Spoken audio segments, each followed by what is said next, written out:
so we have something that looks like it should work, right? Fan works, no problem. Then you close it. Look at that.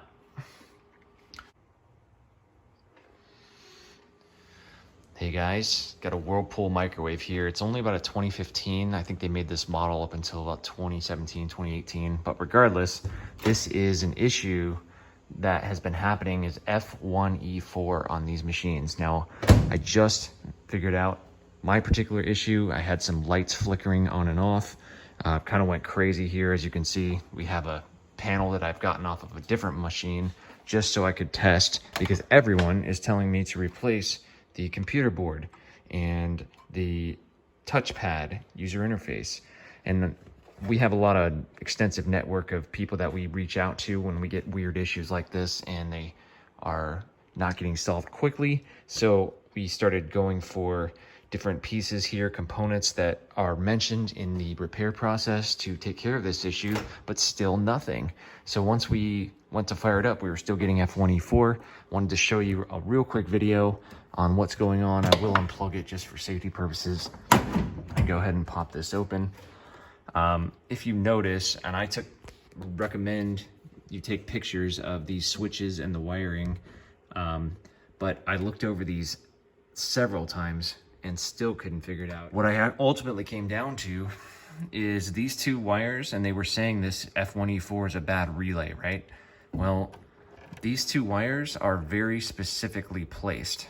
If you put this one on over here, you don't allow power to go to the right place on this board, and it will error out. The way we figured this out, and I read someone on a forum, is when you open the door, you could actually press the buttons, and when you closed it, it would go up on the error.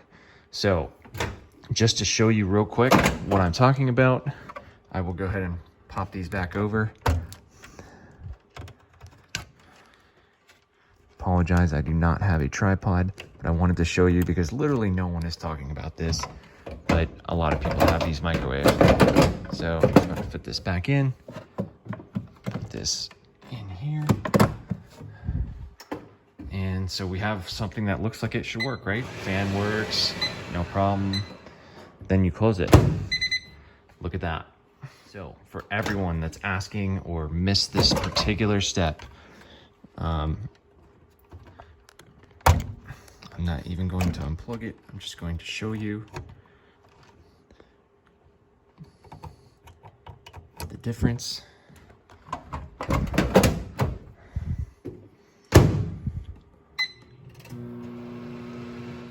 All right, one more note on this particular microwave. There is a tendency for the light to not work after these, and I thought it initially was the computer, and looking closer, found out that when you start pulling on certain things up in the control panel area, so if you took this bottom piece down, you can actually get to it. You will find things like that coming out of the socket. Sometimes you can put them right back in, other times you can use a drop of Loctite to keep them in. Don't plug it in right away.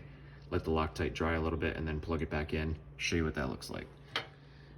All right, so I pushed the terminal back in and pulled it tight, and now we're nice and solid. These are just plastic connectors. There's a lot of heat under here, so if you're pulling on things like the control panel when you're trying to replace switches or something, that can actually pull out. I did do a voltmeter test, a continuity test on this bulb, so I knew it was good. See how it's red and white? It changes at this plug into a green and blue wire, which is what was pulled out. So sometimes this particular little connection can stop your light from working. And that is what I wanted to show you, because you'll drive yourself nuts replacing the board, replacing light bulbs, and it still won't work. So here's what it looks like. Back on. Boom. Hope that helps, guys. All right, guys. Hope everything works out this well for you. This one is specifically for the F1E4 error. All right, have a good day.